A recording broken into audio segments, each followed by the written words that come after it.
Hello and welcome to What It Takes from Blue Ridge PBS, where we try to take a broad view of education in the Commonwealth by talking to interesting educators and experts in the region.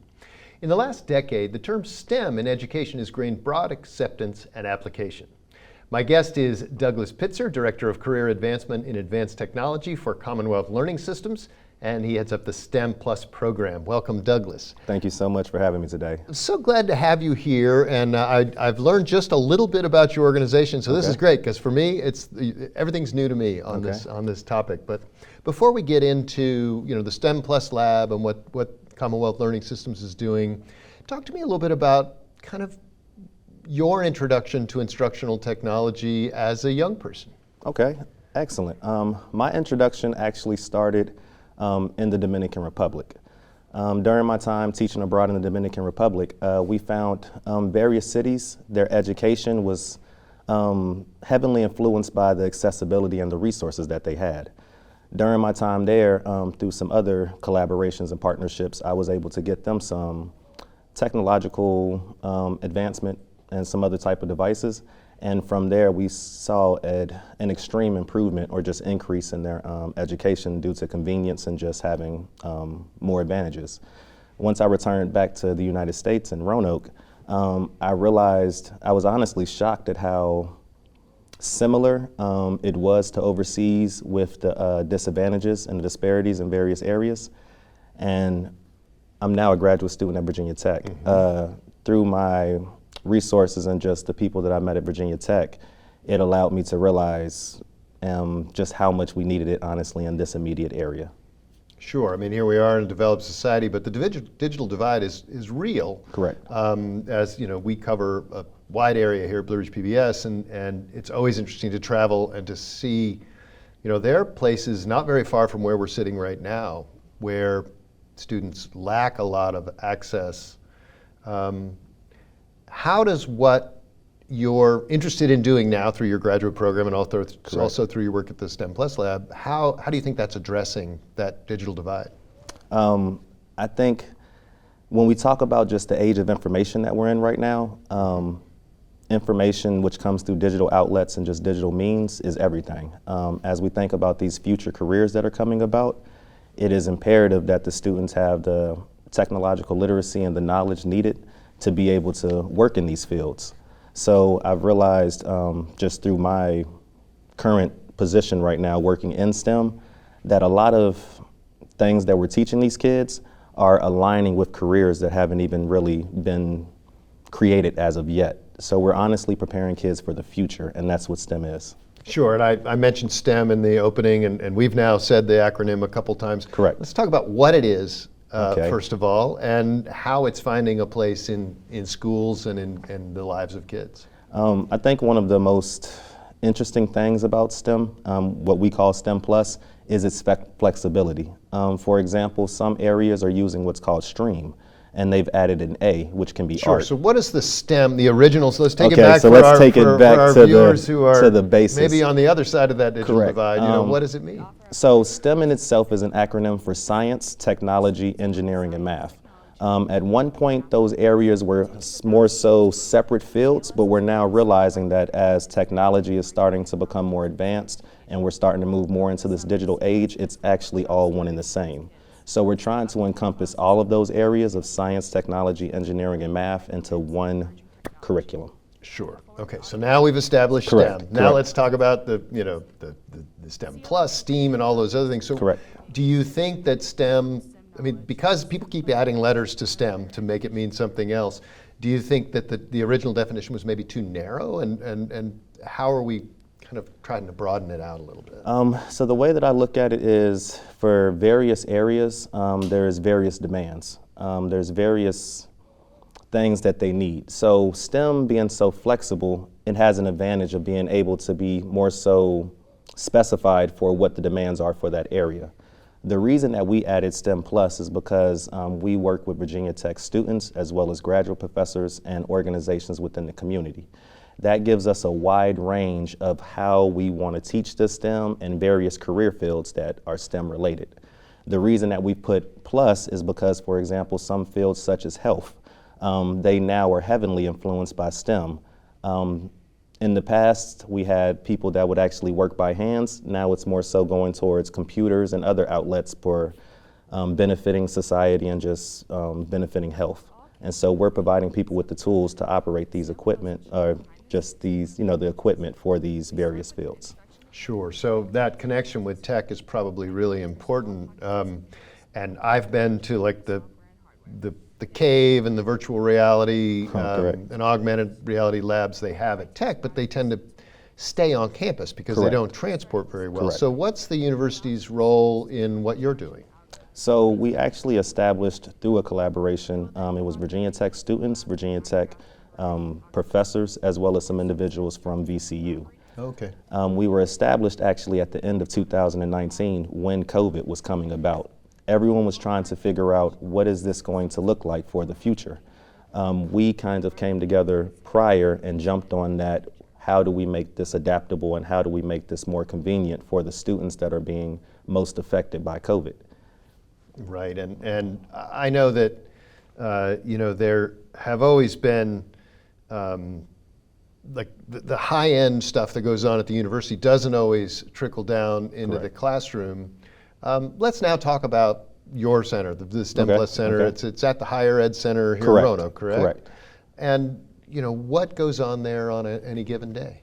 Okay, so there's 4 specific areas that we try to tie into our STEM programs through our curriculum. The first area is immersive reality, and that's learning through immersive reality such as virtual reality. We also have extended reality that we teach learning through, which is shown in the form of augmented reality. We have physical computing, which is the combination of hardware and software together.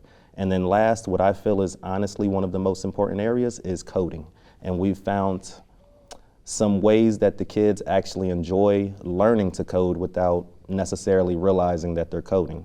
So we're kind of breaking them into the coding field without it feeling like such a burden and really understanding how tedious it can be in the long run. Right. Yeah, I'm lost when it comes to coding, but I'm a power user of everything. And I think when we talk about things like, just a few years ago, Minecraft didn't exist. Correct. Minecraft is huge, Correct. and it's huge among very young children now, I know. And how can something like Minecraft be a gateway, I don't want to say gateway drug, but you know what I mean? Like a way to like really kids, I've now exceeded the abilities of what this box is going to let me do. How does something like Minecraft, and there may be other similar applications, how does that help prime the pump for kids in terms of becoming coders? So when we think of just video games in general, that is one of the largest industries right now, just business-wise. And so CLS realized rather than forcing the kids to stop doing something they enjoy, let's meet them halfway. Minecraft is a virtual platform that requires instructions and commands. So rather than taking kids off of a platform that's teaching coding, we've structured it into a safe environment and a monitored environment where we allow them to be as creative and build as much as they would honestly desire. Right, and when you talk about that safety, that's always a big concern. Correct. Not all sort of applications like that, many of them were not designed for young people. You're absolutely correct. What are some of the dangers that can happen in a less monitored situation? So there's so many factors that can kind of come into play when we talk about just security, really knowing what network you're using and just the actual security that you have on the physical computer. The benefit of CLS is once they come to our environment, we already have the computers set up and we have them situated to where children aren't really straying off into areas where they shouldn't be. However, because it's also monitored, we're guiding them and helping them work on the areas of language programming that they should be. And while they're doing that, is there some effort to also help them understand, some of these implications of technology and, what the dangers are? Interesting, yes. So we've always tried to combine the educational piece with the gaming. So as they're working on activities, as they're learning activities, we always have some sort of educational lecture that goes with it. We've found that being a student-centered approach is more so beneficial than a teacher-centered approach. And what we mean by that is we let the student build that knowledge and construct that knowledge in their own area. We just kind of guide guide them on the various directions that they're able to go, if that makes sense. And you know, you mentioned that you started during COVID. One of the things I ask almost everybody here is, how did COVID change what you're doing? Well, in your case, they kind of coincided, right? Yes, I never try to use the phrase that anything beneficial came from COVID. However, sure. we were established because of the demand that we saw due to COVID. It was kind of a mission meets moment. We always have had the mission of teaching STEM. And then we saw a beneficial moment when it was education was starting to become more difficult to apply because of the virtual platforms and just the adaptability of many of the children. We saw situations where third grade children who couldn't read were given a computer and now have to turn in assignments and have to complete work, but they can't even read or spell, let alone do the required, means of the computer stuff. So, Right. I'm sorry. So that's what I was saying. I kind of No, strayed that, off with no, that. no, it's great, because that was, I mean, that moment where we saw computers being handed out by school buses. Correct. And as somebody who's been a virtual educator, I just thought, wait a minute. Right. How's that going to work? So the other thing I've noticed is that often you see kids come into the classroom with pretty good technology skills, often exceeding that of the educator. And I know you also have a strand for adults, for educators. Absolutely. Can you talk about that a little bit? Yes. So we learned various other factors took place during COVID, such as a high increase of depression, as well as a high increase in suicides due to COVID and people being so isolated in their homes. We specifically developed a program for seniors, and that would allow them to kind of start communicating with others, family members, peers, friends that weren't able to due to COVID. Once we set up that platform, we set up that program to teach them how to use Google Mail and how to use Zoom and those other platforms, we realized they became more sociable. Their memorization was improving, and just all these other factors started to take place just because they had another means of communication besides the telephone. Right, and not just seniors, but all kinds of people Correct. who had sort of not worried about all those digital skills they were going to need, and then all of a sudden in COVID, Absolutely. we all had to have it. I mean, my Correct. 90-year-old mother learned to use Zoom, right? I mean, Correct. that was, but those who were unable to do that really find themselves, and people in nursing homes who couldn't communicate with their families. What were some of the responses you got from folks as you rolled some of that out? The immediate responses are Yeah. kind of over time. Over time, sure. Initially we had people that were skeptical because they were asking, how is this going to work? How do I learn virtually?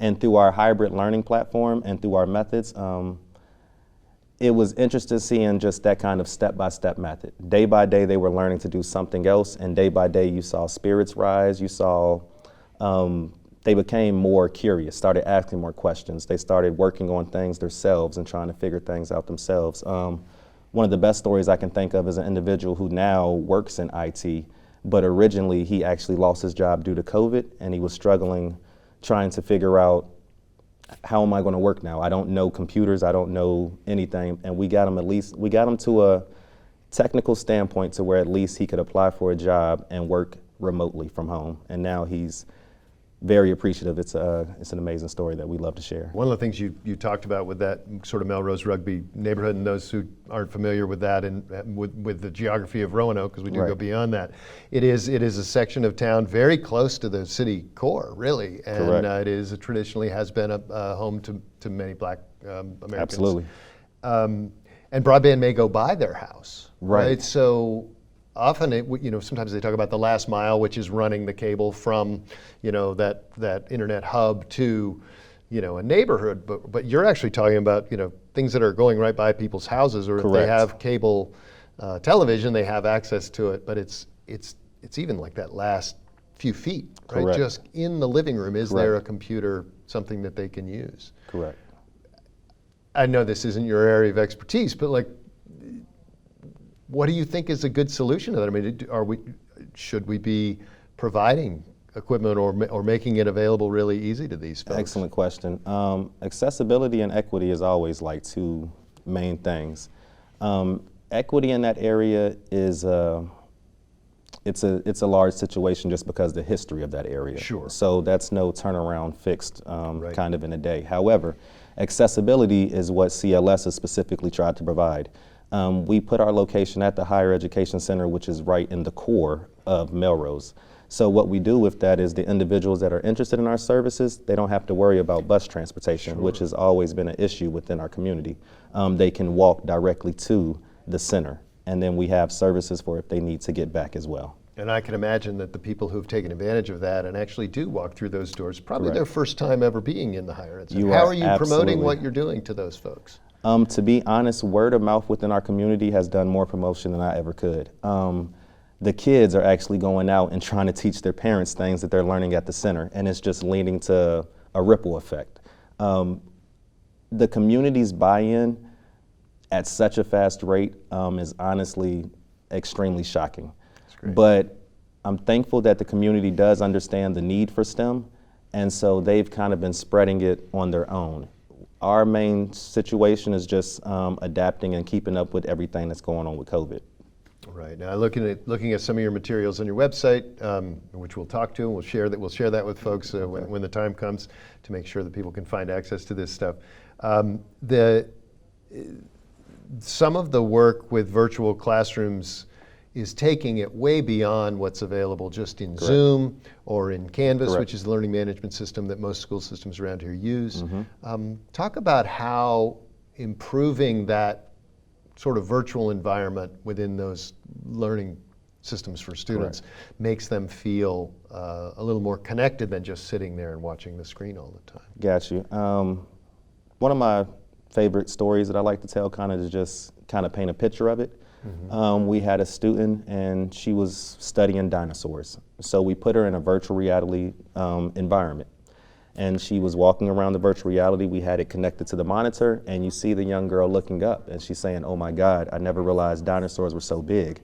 And so it's situations like that that physically, or it's another level of connection that the kids are able to have with learning through virtual reality. It activates sensory motors and cognitive perception in a way that feels almost realistic. We had another young man that's afraid of heights. So we put him on a beam about 900 feet in the air, and we coached him through taking the steps. And it didn't necessarily improve his fear of heights completely, but it was interesting seeing him conquer that fear at the moment. Some benefits of virtual reality is being able to put kids in these originally dangerous environments, but it's a safe environment now, or letting them do some extreme activity, bull riding or race car driving, but they're in a structured environment. It's just expanding education and learning broader than we were able to do just with a physical book or a board. Sure, really putting them in there. And just for virtual reality is that, they're actually wearing a headset, correct? And so it really is replacing everything that's around them. It is, and one of the main benefits we really like about virtual reality is the headsets and the equipment.